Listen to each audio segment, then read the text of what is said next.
Dear fellow Americans, America of the whites, blacks, Native Americans, Asian Americans, Hispanics, and all other ethnic groups, I am Abraham Lincoln, and this is me in 2025. Because I was not assassinated on April 15, 1865, when a bullet sought to silence me at Ford's Theatre. But I am assassinated today, for that day only my body was attacked. Yet now my soul is mutilated by an America divided, where two titans, petty feud, a political divorce cheaper than any lawyer's fee. It robs millions of opportunities I ever dreamt of. I was once the 16th president who steered our great nation through the fires of civil war, spoke of unity at Gettysburg, and envisioned a land where every soul might rise. By some gest of imagination, I stand among you in this year of our Lord 2025. My heart pierced not by lead, but a spectacle of discord. Here I am, where I, reborn in your time, lament a nation I rare recognize. This is not my America, the land of opportunities I bled for, and my soul weeps to see it. In my day, division was a grim reality.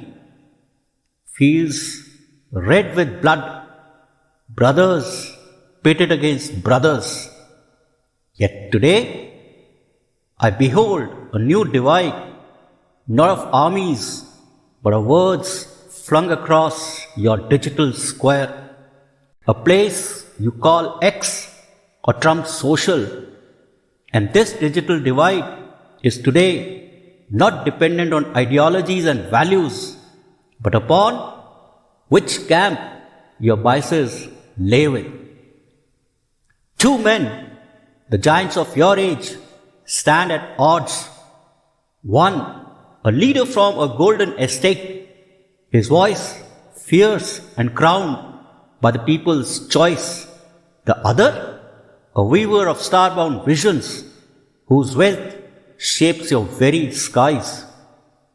Their quarrel, be it over trade, coin, or pride's own sake, their quarrel unfolds like traveling show, dazzling yet hollow.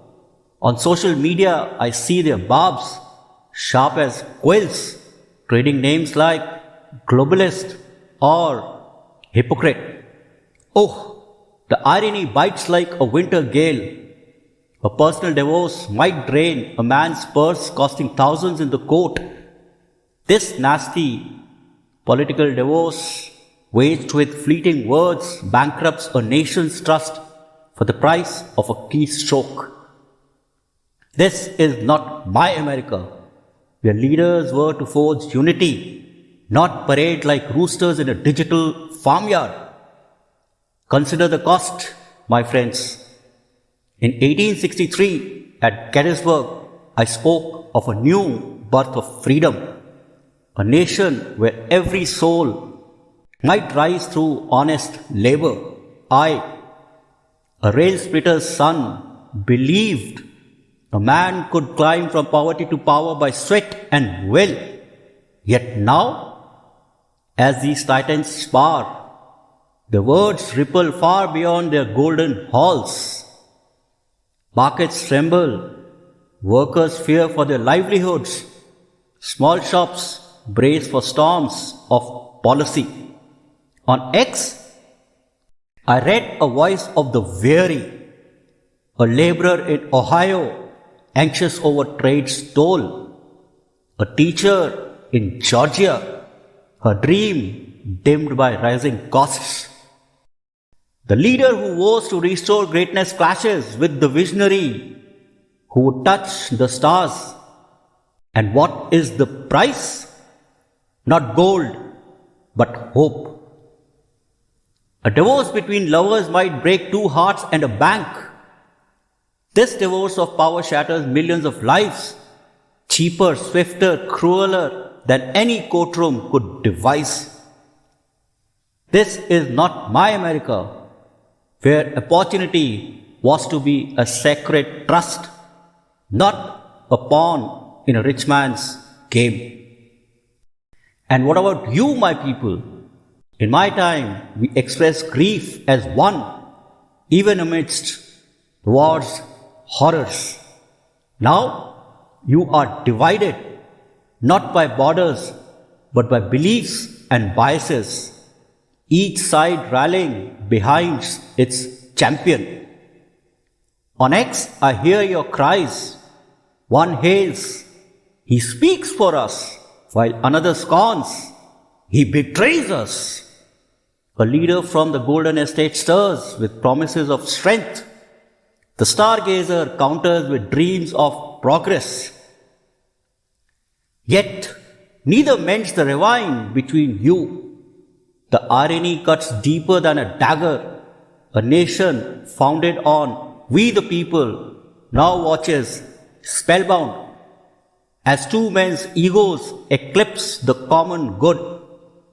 In my day, we debated in halls and town squares, seeking compromises. Today, your screens amplify scorn, turning neighbor against neighbor. I recall the rebellion of states. Now I fear a rebellion of souls, where unity is sacrificed for the cheap thrill of a feud.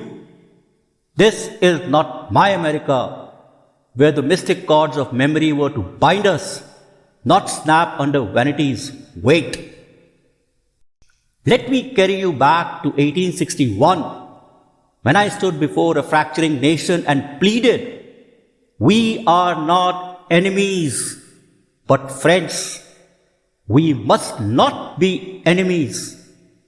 Those words haunt me now, in a land rich beyond measure. Your machines rise to the heavens, your fields feed the nation, yet we are poor in spirit. These titans, they wield power I could scarce imagine, yet squander it on quarrels that echo in eternity's judgment.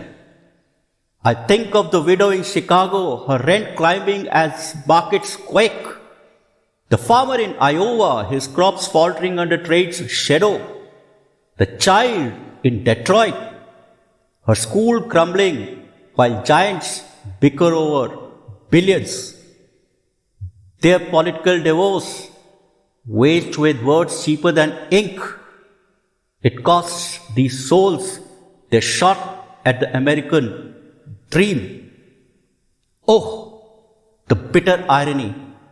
A nation that broke slavery's chains now binds itself to spectacle. Yet my heart, though bruised, it clings to hope. I see you, the people, the hard workers in factories, the dreamers in classrooms, the young whose eyes gleam with possibility. You are the America I loved, the America I would have died for. I recall a boy in Springfield, splitting rails under a white sky, dreaming of a better tomorrow. That boy became your president. Not by wealth or birth, but by opportunity's promise. You hold that promise still. Cast off this farce, this political divorce that cheapens your future. Demand leaders who mend, not destroy. Demand leaders who build bridges, not walls of words. Raise your voices not in anger, but in hope. Tell these titans the feud is not your America. Reclaim the land where any soul from the humblest to the highest might rise. My America sleeps, but it is not dead. Will you, the Americans, awaken it? I close with a plea, as in days past. Let us strive to finish the work we are in, to heal up this nation's wounds. Let not petty divorce of two men define a nation's soul.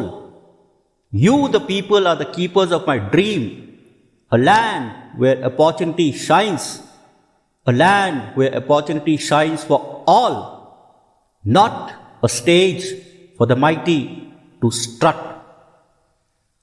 My heart, though heavy, believes in you. Make this America mine again, a land where unity triumphs over discord, where opportunity is not a privilege but a right.